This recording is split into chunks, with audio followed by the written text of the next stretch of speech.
إياك نعبد وإياك نستعين۔ اے اللہ، ہم صرف آپ ہی کی عبادت کرتے ہیں اور صرف آپ ہی سے مدد چاہتے ہیں۔ سامعین بسات کی تفسیر سماعت کیجیے۔ عبادت کا لغوی اور شرعی معنی۔ ساتوں قراء اور جمہور نے اسے ایاکا پڑھا ہے۔ عمرو بن فائد نے ایاکا پڑھا ہے، لیکن یہ قراءت شاذ اور مردود ہے، اس لیے کہ ایا کے معنی سورج کی روشنی کے ہیں، اور بعض نے ایاکا پڑھا ہے اور بعضوں نے حیاکا پڑھا ہے۔ عرب شاعروں کے شعر میں بھی حیاکا ہے۔ نستعین کی یہی قراءت تمام قراء کی ہے سوائے یحییٰ بن وہاب اور عمش کے۔ یہ دونوں پہلے نون کو زیر سے پڑھتے ہیں۔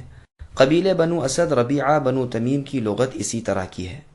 لغت میں عبادت کہتے ہیں ذلت اور پستی کو۔ طریق معبد اس راستے کو کہتے ہیں جو ذلیل ہو۔ اسی طرح بعیر معبد اس اونٹ کو کہتے ہیں جو ذلیل ہو۔ اور شریعت میں عبادت نام ہے محنت، خشوع، خضوع اور خوف کے مجموعے کا۔ لفظ ایاکا جو مفعول ہے پہلے لائے اور پھر اسی کو دہرایا تاکہ اس کی اہمیت ہو جائے اور عبادت اور طلب مدد اللہ تعالیٰ ہی کے لیے مخصوص ہو جائے۔ تو اس جملے کے معنی یہ ہوئے کہ اے اللہ، ہم آپ کے سوا کسی کی عبادت نہیں کرتے اور آپ کے سوا کسی پر بھروسہ نہیں کرتے۔ کامل اطاعت اور پورے دین کا حاصل صرف یہی دو چیزیں ہیں۔ بعض سلف کا فرمان ہے کہ سارے قرآن کا راز سورہ فاتحہ میں ہے اور پوری سورت کا راز اس آیت ایاک نعبد و ایاک نستعین میں ہے۔ آیت کے پہلے حصے میں شرک سے بیزاری کا اعلان ہے اور دوسرے جملے میں اپنی طاقتوں اور قوتوں کا انکار ہے اور اللہ عز و جل کی طرف اپنے تمام کاموں کو سپرد کر دینا ہے۔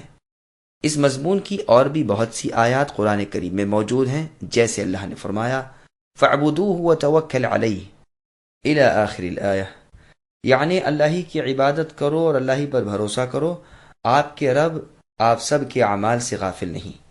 اور فرمایا قل هو الرحمن إلى آخر الآیہ، اے نبی کہہ دیجئے کہ وہی رحمان ہے، ہم رحمان پر ایمان لے آئے اور اللہ ہی پر ہمارا بھروسہ ہے۔ اور فرمایا رب المشرق والمغرب لا الہ الا هو فاتخذہ وکیلا، یعنی مشرق و مغرب کے رب وہی اللہ ہی تو ہیں، اللہ کے سوا کوئی معبود نہیں، آپ اے نبی انہی کو اپنا کارساز سمجھیں۔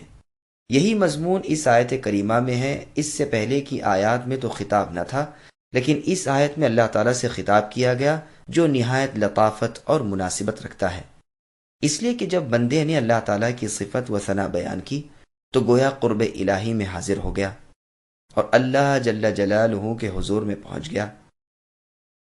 اب اللہ تعالیٰ کو جو حقیقی مالک ہیں خطاب کر کے اپنی ذلت اور مسکینی کا اظہار کرنے لگا اور کہنے لگا کہ یا رب، ہم تو آپ کے ذلیل غلام ہیں اور اپنے تمام کاموں میں آپ ہی کے محتاج ہیں۔ اس آیت میں اس بات کی بھی دلیل ہے کہ اس سے پہلے کے تمام جملوں میں خبر تھی۔ اللہ تعالیٰ نے اپنی بہترین صفات پر اپنی ثنا آپ کی تھی اور بندوں کو اپنی ثنا انہی الفاظ کے ساتھ بیان کرنے کا ارشاد فرمایا تھا۔ اسی لیے اس شخص کی نماز صحیح نہیں جو اس صورت کو پڑھنا جانتا ہو اور پھر نہ پڑھے، جیسے کہ بخاری اور مسلم کی حدیث میں ہے۔ عبادہ بن صامت رضی اللہ عنہ سے مروی ہے کہ رسول اللہ صلی اللہ علیہ وسلم نے فرمایا نہیں نماز اس شخص کی جو سورہ فاتحہ نہ پڑھے۔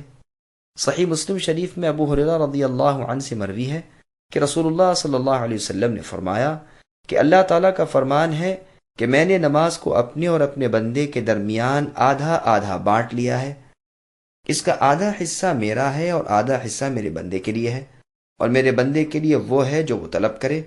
جب بندہ الحمدللہ رب العالمین کہتا ہے تو اللہ تعالیٰ فرماتے ہیں میرے بندے نے میری حمد بیان کی۔ جب کہتا ہے الرحمن الرحیم تو اللہ تعالیٰ فرماتے ہیں کہ میرے بندے نے میری ثنا کی۔ جب وہ کہتا ہے مالک یوم الدین، اللہ تعالیٰ فرماتے ہیں میرے بندے نے میری بزرگی بیان کی۔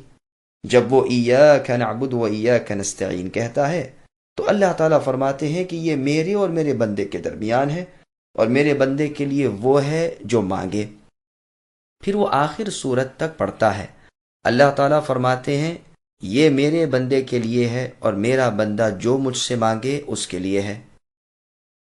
عبادت اور مدد مانگنے کے لائق کون ہے؟ ابن عباس رضی اللہ عنہما فرماتے ہیں ایاک نعبدو کے معنی یہ ہے کہ اے ہمارے رب، ہم خاص آپ ہی کی توحید مانتے ہیں اور آپ ہی سے ڈرتے ہیں اور آپ ہی کی ذات سے امید رکھتے ہیں۔ آپ کے سوا کسی اور کی نہ تو ہم عبادت کریں، نہ ڈریں، نہ امید رکھیں۔ اور ایاک نستعین سے یہ مراد ہے کہ ہم آپ ہی کی تمام اطاعات پر اور اپنے تمام کاموں میں آپ ہی سے مدد مانگتے ہیں۔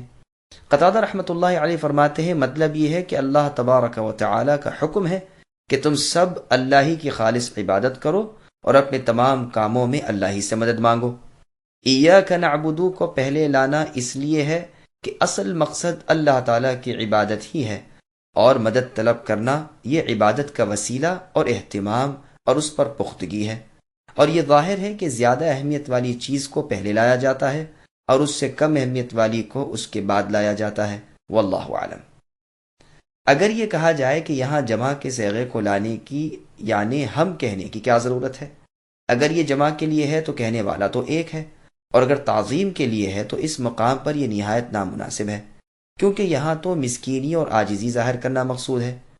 اس کا جواب یہ ہے کہ گویا ایک بندہ تمام بندوں کی طرف سے خبر دے رہا ہے، بالخصوص جب کہ وہ عبادت میں کھڑا ہو یا امام بنا ہوا ہو، پس گویا وہ اپنی اور اپنے سب مؤمن بھائیوں کی طرف سے اقرار کر رہا ہے کہ وہ سب اللہ وحدہ کے بندے ہیں اور اللہ ہی کی عبادت کے لیے پیدا کیے گئے ہیں، اور یہ ان کی طرف سے بھلائی کے لیے آگے بڑھا ہوا ہے۔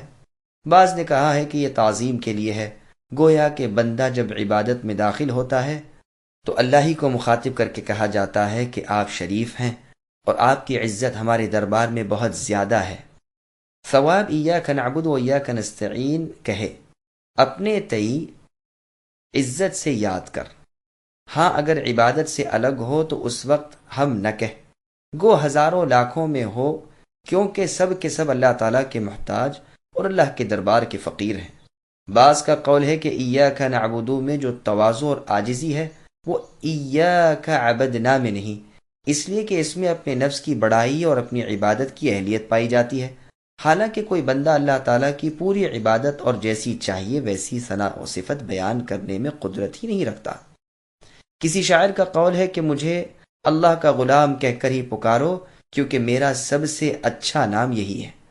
اللہ تعالیٰ نے اپنے رسول صلی اللہ علیہ وسلم کا نام عبد یعنی غلام ان جگہوں پر لیا ہے جہاں اپنی بڑی بڑی نعمتوں کا ذکر کیا ہے، جیسے قرآن نازل کرنا، نماز میں کھڑے ہونا، معراج کرانا وغیرہ۔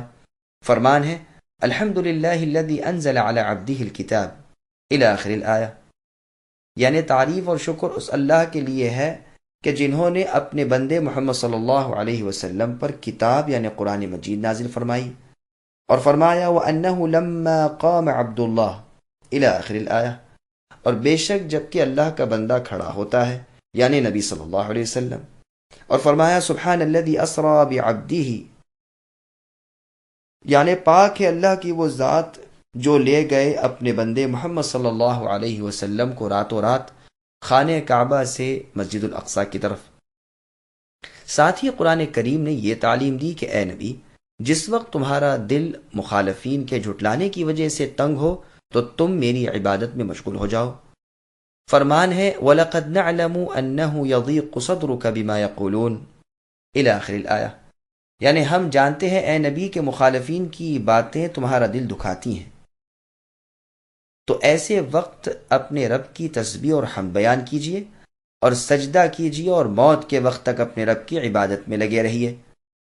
رازی نے اپنی تفسیر میں بعض لوگوں سے نقل کیا ہے کہ عبودیت کا مقام رسالت کے مقام سے افضل ہے، کیونکہ عبادت کا تعلق مخلوق سے خالق کی طرف ہوتا ہے اور رسالت کا تعلق حق سے خلق کی طرف ہوتا ہے، اور اس دلیل سے بھی کہ عبد کے تمام اصلاح کے کاموں کا متولی خود اللہ تبارک و تعالی ہوتے ہیں، اور رسول اپنی امت کی مصلحتوں کا والی ہوتا ہے۔ لیکن یہ قول غلط ہے اور اس کی دونوں دلیلیں بھی بوگس اور لا حاصل ہیں۔ افسوس رازی نے نہ تو اس کو ضعیف کہا نہ اسے رد کیا۔ بعض صوفیہ کا قول ہے کہ عبادت یا تو ثواب حاصل کرنے کے لیے ہوتی ہے یا عذاب دفع کرنے کے لیے۔ وہ کہتے ہیں کہ یہ کوئی فائدے کی بات نہیں، اس لیے کہ اس وقت مقصود خود اپنی مراد کا حاصل کرنا ٹھہرا، اس کی تکالیف کے لیے آمدگی کرنا یہ بھی ضعیف ہے۔ اعلیٰ مرتبہ عبادت کا یہ ہے کہ انسان اس مقدس ذات کی جو تمام کامل صفات سے موصوف ہے محض اس کی ذات کے لیے ہی عبادت کرے اور مقصود کچھ نہ ہو۔ اسی لیے نماز صرف اللہ تعالیٰ کے لیے نماز پڑھنے کی ہوتی ہے، اگر وہ ثواب پانے اور عذاب سے بچنے کے لیے ہو تو باطل ہے۔ دوسرا گروہ ان کی تردید کرتا ہے اور کہتا ہے کہ عبادت اللہ تعالیٰ کے لیے ہونا کچھ اس کے خلاف نہیں کہ ثواب کی طلب اور عذاب کا بچاؤ مطلوب نہ ہو۔ اس کی دلیل یہ ہے کہ ایک اعرابی نے رسول اللہ صلی اللہ علیہ وسلم کی خدمت میں حاضر ہو کر کہا، اے اللہ کے رسول، میں نہ تو آپ جیسا پڑھنا جانتا ہوں اور نہ ہی آپ کے ساتھی معاذ رضی اللہ عنہ جیسا۔ میں تو اللہ تعالیٰ سے جنت کا سوال کرتا ہوں اور جہنم سے نجات چاہتا ہوں۔ رسول اللہ نے فرمایا، اسی کے قریب قریب ہم بھی پڑھتے ہیں۔ اس روایت کو امام ابو داؤد نے اپنی سنن میں ذکر کیا ہے۔